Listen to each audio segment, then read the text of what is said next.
this card, I call it Daffodil Woods. These aren't quite flowers or daffodils, but I worked with what I had. And I'm going to show you how to make this card. So we're going to have just a regular white card base there. And then I have a piece of mint macaron cardstock cut at 4 inches by 5 1/4 inches. And then what we're going to do to make these banners, yeah. What are those? Borders. To make the borders, we're going to just cut this piece, the middle out of this piece. So we're going to start by cutting 1 inch in all the way around. So with my paper trimmer, you probably can't see all of it. Let me move a few things, see if we can get this. So on mine, I have a Fiskars. I'm not sure about I believe almost all of them have the ruler along here, and your ruler along here. So what I'm going to do is I have this over to the 1 inch mark there, and then I'm going to bring it in 1 inch on my side ruler here from the edge of my cardstock, and I'm going to just press it down. It should go right through, and then I'm going to cut down to the 1 inch mark here, and then I just stop, don't go all the way, and now you have a crease in your paper, cut in your paper. So then we're going to turn our paper and do the same thing here, and from the edge of our paper we're going to come in 1 inch, and we're along the inch line over here on this side, put it down, and then go to our 1 inch here. We'll meet up with our piece of our other. So there, and then that pops out, and so we have an extra piece of paper. Save that for another project. I'm sure I find something to do with it. So we have a big thick border. So now we want to make this into 2. So here now we're going to do 1/2 inch in. So we're at 1/2 inch here, and then we're going to do 1/2 inch in. So from there to there, and go 1/2 inch from the bottom. Right there. Okay. And do that all the way around again. Alright, now we have our two frames, and we have our background piece. Our background piece is at 3 3/4 by 5. All of the dimensions will be on the blog post, on the corresponding blog post, which I will link down below. It looks slightly off compared to the other one, but that's okay. I don't mind it. And so that's what we're going to end up with, but we need to put in our forest. So what I took was the In the Meadow stamp set. I took the tree set out of there, and I did use some of the grass as well. So what we're going to do is I used a stamp positioning tool. You could probably do this with just an acrylic block, but I think it would make it a little bit harder. And I'll show you what I did here. It is a lot of back and forth stamping, and I used mint macaron to match the cardstock. There it is. Okay, so in your stamp positioning tool, if you have one, you got to take the foam part out because we are using red rubber, a red rubber stamp. So we're gonna have that all lined up, and so I took my white piece and I went and I stamped the tree on 2nd generation stamping. So I have a scrap paper here that'll get very mint macaroni soon. And then I just inked it up.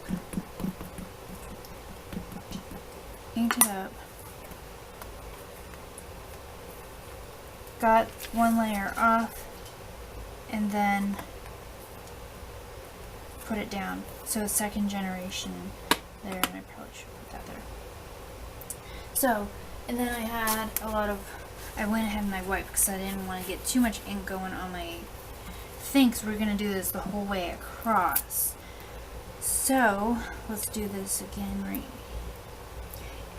I guess I did do that. I took it off so I could line it up to where I wanted it. So I want the next tree like right there. It does overlap a little, but most trees kind of intertwine when they're in the forest, right? Let me get this up here. I think I'm out of frame. I probably need to be talking louder too. I'll try. Okay, so I go ahead and I get my stamp going on there. That was the other reason why I cleaned it off in between stamping, because when I sit it down on here, I don't want an extra, if I had extra ink left, I don't want it to get on my paper until I'm ready to have it where I want it. So we do that, and then we are going to stamp it off. So stamp, move that, and then stamp onto your card base there. So with this one, it will probably be somewhat in the frame. So where we want our frame, you kind of measure it out there, and so that part's going to be in the frame. So what we need to do, while we still have this positioned right here, we're going to go over the tree about where it fits in the frame. And so we want to make sure we get as much of it as we can,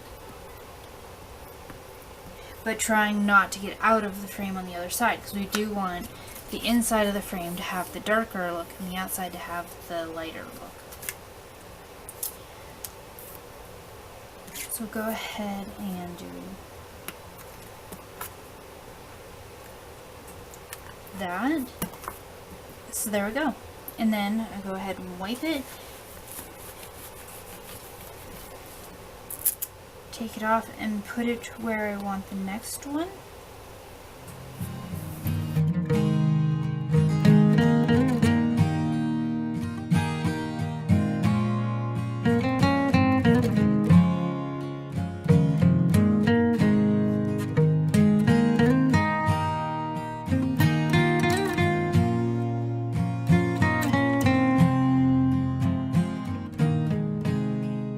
Okay, so now we have the front section done. I'm going to put in a second generation stamping of the tree again in this background area. So we're going to go ahead and stick our, let's start at this end. So we'll move this over a little. And we'll put our tree like right here. Let's bring it down just slightly. There we go. And then I'm going to do this the whole way across.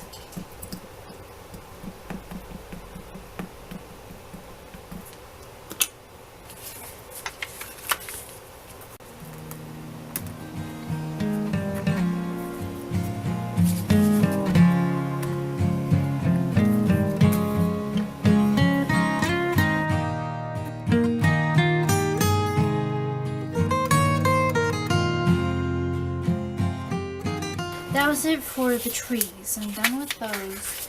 And now I'm going to put in a little bit more grass down here along the bottom. And that will also be some first and second generation stamping. So I'm going to have my ink out here. And I'm going to start with the second generation and just put that like along the back row of the trees that I just did along the bottom there.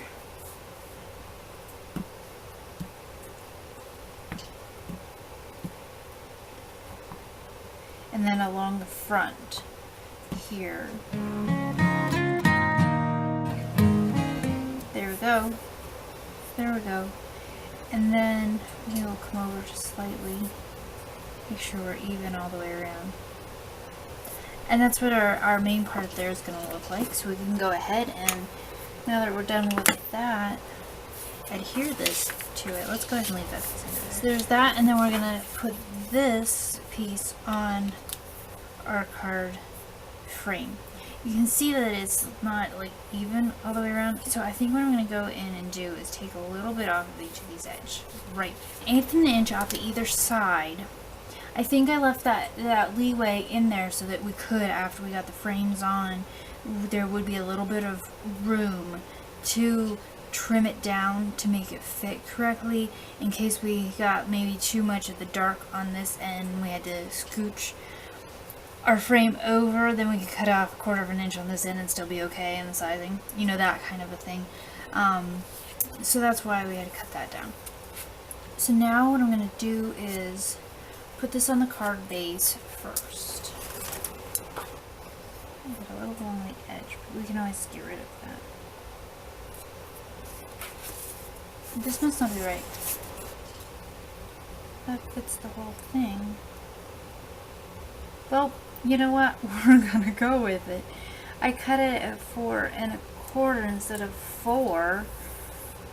So now it's like slightly too big.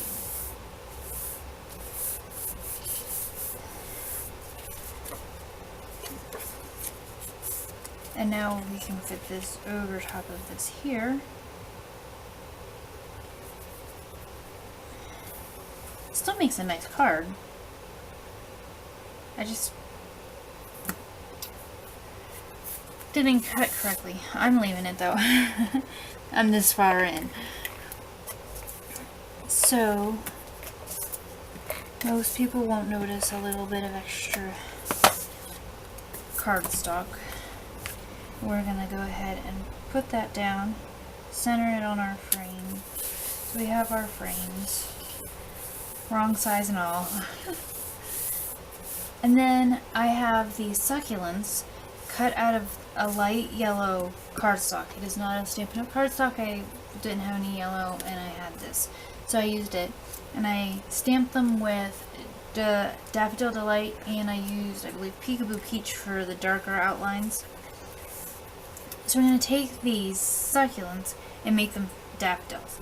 So what I did is I put the succulents straight down here, and then these other two with the darker Peekaboo Peach outlines I put on Stampin' Dimensionals, and then this one goes on the inside of the card. I used this is from the Oh So Succulent bundle. I used the stamp set and the die set, obviously, to get these. So let's go ahead and adhere these. So here we go with our Daffodil Woods card. It's some frames here. I would probably prefer having the white go all the way around, but my mistake on my cutting, I messed up there. But still looks nice, still looks good. I like how the trees turned out in the second one better though. So the trees turned out better there. So all the information you need in order to make this card with the correct dimensions will be in the corresponding blog post, which I will link down below this video.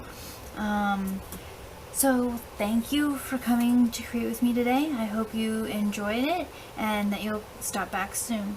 Thanks!